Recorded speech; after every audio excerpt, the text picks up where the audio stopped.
Alexandre Dubé. Soucieux du moindre détail, il scrute tous les dossiers. Pour lui, l'actualité n'a aucun secret. Cube Radio.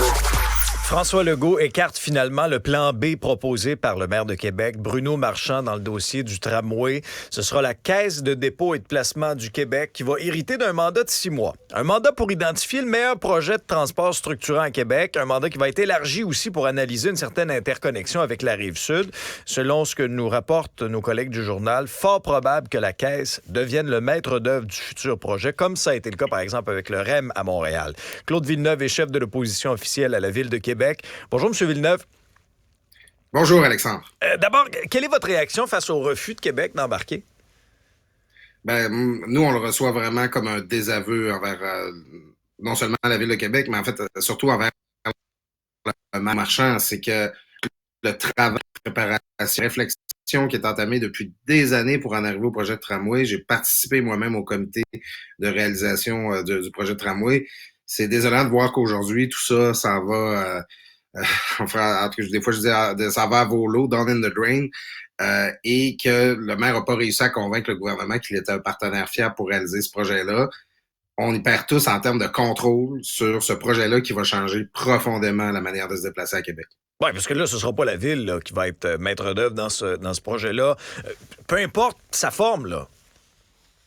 Ben c'est ça, et on sait, c'est des PQ Infra qui vont participer au projet. Ben eux, ils ont une méthode. Là. Il y a des projets qu'ils ont implantés à Vancouver, à Montréal. Il y a une façon de faire, et c'est pas une façon de faire où le citoyen est très impliqué sur l'implantation fine, sur l'élaboration du projet. Le projet s'éloigne de nous, tandis que à Québec, au bureau de projet, à la Ville, on avait développé toute une expertise là sur ces questions-là, qui se perd aujourd'hui. Donc, c'est évident que le projet va être nécessairement moins connecté sur ce que les gens de Québec ont besoin. Le fait, par exemple, qu'il y ait une partie qui inclut la Rive-Sud de Québec, ça, cette avenue-là, est-ce que ça vous semble être une bonne idée? Dans l'absolu, ça pourrait être intéressant, puis c'était pas exclu qu'on puisse y venir là un jour avec le tramway. Seulement, ça fait 6 ans que la CAQ est au pouvoir. Comment ça se fait que ça arrive maintenant, là, qu'après toutes ces années de préparation, plus de 500 millions qui ont déjà été investis dans le projet, que le gouvernement choisisse de repartir ça à zéro plutôt que de s'en remettre au plan du maire, c'est un échec important. Là. Ça dit quelque chose de la façon qu'on a travaillé, ça dit quelque chose de la façon qu'on était perçu là, par le gouvernement comme partenaire. On peut pas se réjouir de ça, puis je trouve que à la fin, ce qui est grave, c'est on va être encore plusieurs années à attendre avant de pouvoir profiter d'un système comme celui-là. Oui, parce qu'en tournant en rond, on perd du temps. Là. Ah, absolument. Puis la congestion, on l'a vu, là, il y avait des chiffres dans le Journal de Québec cette semaine. La congestion est déjà revenue à Québec au plus élevé qu'avant la pandémie. Donc, et ça va juste continuer à empirer parce que la population de Québec va en augmentant, son parc automobile également. C'est du temps qu'on perd dans le trafic. C'est moins de fluidité pour notre économie, pour le transport des marchandises. Parce que c'était ça le tramway. Les gens disaient, il va passer seulement au centre-ville. Oui, mais ça va capter une partie de la circulation qui ira pas ailleurs. C'était ça l'idée. Alors là, on va continuer. Notre réseau actuel est supposé arriver à pleine capacité en 2026. Ça risque même d'arriver plus tôt et on n'aura toujours pas de projet sur les rails à ce moment-là. En fait, c'est ce que je crains. Vous regardez certainement ce qui se passe avec le REM à Montréal, que ce soit les coûts, les délais. Ça, c'est quand il fonctionne.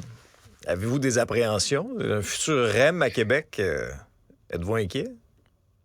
Écoutez, nous, on a besoin on va essayer de se documenter un petit peu plus sur ce que vous avez eu à Montréal comme système pour se faire une tête avec ce qui s'en vient chez nous.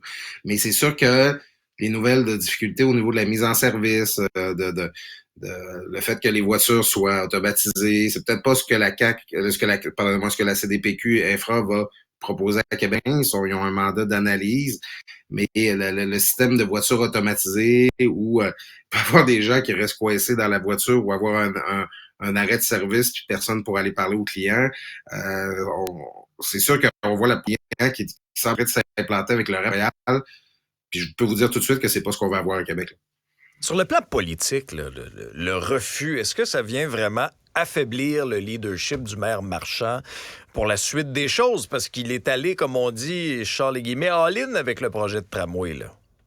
Mais c'est évident que oui. Puis en fait, c'est sa crédibilité comme interlocuteur du gouvernement du Québec qui est affectée. On le voyait sur plusieurs dossiers. Le maire peinait à s'imposer face au gouvernement. Par exemple, bon, ça, c'est plus local. Je me suis regardé les auditeurs, mais par exemple, sur le dossier de la qualité de l'air dans la basse-ville, le gouvernement avait donné des informations erronées aux citoyens et aux maires, puis le maire, ça n'était pas formalisé.